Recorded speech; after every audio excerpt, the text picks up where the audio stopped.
18h, bienvenue à tous. C'est un plaisir toujours renouvelé de vous retrouver pour l'information sur RTI 1. Le Conseil des ministres s'est réuni ce mercredi 3 mai au palais présidentiel. Il a adopté une ordonnance portant modification de quelques articles de la loi de septembre 2004 relative au financement sur fonds publics des partis politiques.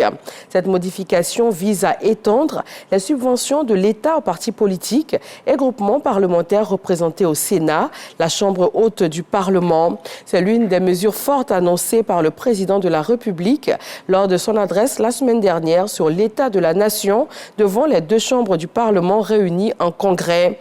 Le Conseil a également adopté les résultats des travaux des États généraux de l'éducation nationale et de l'alphabétisation. Retrouvons sur place le porte-parole du gouvernement pour un extrait de son compte rendu.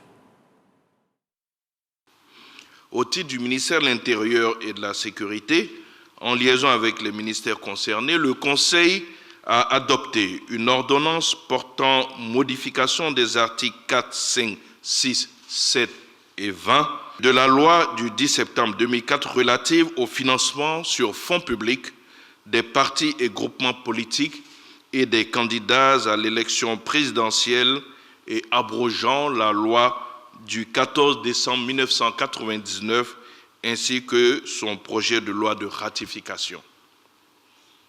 Cette mesure étend au Sénat, institué par la Constitution du 8 novembre 2016, le financement prévu depuis 2004 par la loi susvisée pour les partis et groupements politiques en fonction de leur représentativité à l'Assemblée nationale. Ainsi, les partis et groupements politiques participant aux élections sénatoriales et les groupes parlementaires du Sénat pourront bénéficier, dans les mêmes conditions qu'à l'Assemblée nationale, des subventions de l'État. Aujourd'hui, 3 mai, c'est la journée mondiale de la liberté de la presse. Selon le classement annuel de Reporters sans frontières, la Côte d'Ivoire occupe cette année la 54e place sur 180 pays. L'Union nationale des journalistes de Côte d'Ivoire, UNJCI, a marqué l'événement par une grande rencontre des professionnels de la presse. Les journalistes ont entre autres été appelés à plus de responsabilités. Vous le verrez dans le 20h. Il endosse désormais le manteau de président de la Banque mondiale. L'américano-indien était le seul candidat. Ajay Banga devrait prendre ses fonctions pour un mandat de 5 ans le 2 juin prochain. Il annonce déjà les couleurs, avec en priorité le financement de la lutte contre le réchauffement climatique et la réforme de la Banque mondiale. Au Bénin, ils sont une dizaine de civils à avoir été tués à Kéroux, dans le nord-ouest. Dans la nuit du lundi 1er au mardi 2 mai, des individus non encore identifiés ont attaqué par surprise les habitants endormis. Le bilan est provisoire.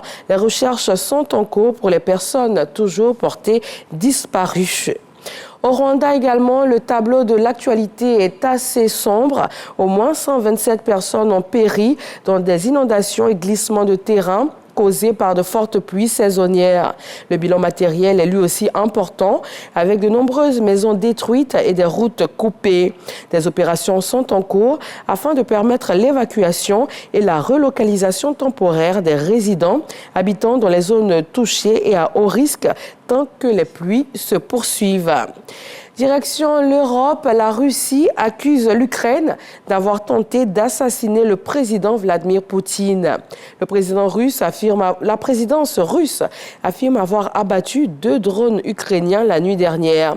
Ils ont été, selon le Kremlin, mis hors service à la suite d'actions menées par les services spéciaux et des radars de l'armée à quelques jours des célébrations militaires à Moscou. Le président Vladimir Poutine n'a pas été blessé.